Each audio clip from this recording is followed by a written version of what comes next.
con Alessandro Vendramin di Agriteco, Agriteco partner di questi Stati Generali della Pesca del Veneto 2020, un momento di grande confronto per tutto il comparto. Sì, io sono il presidente di Agriteco, istituto di ricerca riconosciuto a livello ministeriale. Siamo stati incaricati dalla Regione Veneto con uno specifico finanziamento FEAMP a redigere delle proposte di piani di gestione all'interno del distretto Alto Adriatico. Abbiamo lavorato con associazioni, pescatori, tutte le marinerie molto intensamente per fare delle proposte gestionali in un'ottica di sostenibilità ambientale, economica e sociale.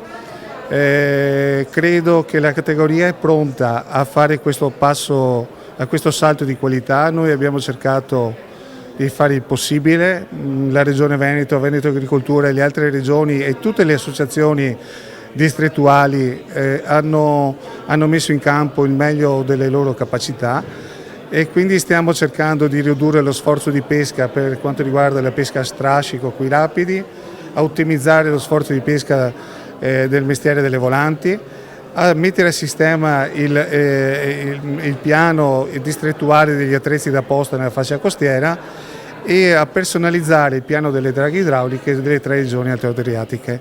In ultima analisi, partendo da esperienze che aveva fatto la Regione Veneto sulle AZA, quindi sulle zone destinate alla produzione dell'acquacoltura marina, stiamo cercando di estendere sia al Friuli Venezia Giulia che all'Emilia Romagna la buona pratica messa in campo dalla Regione Veneto.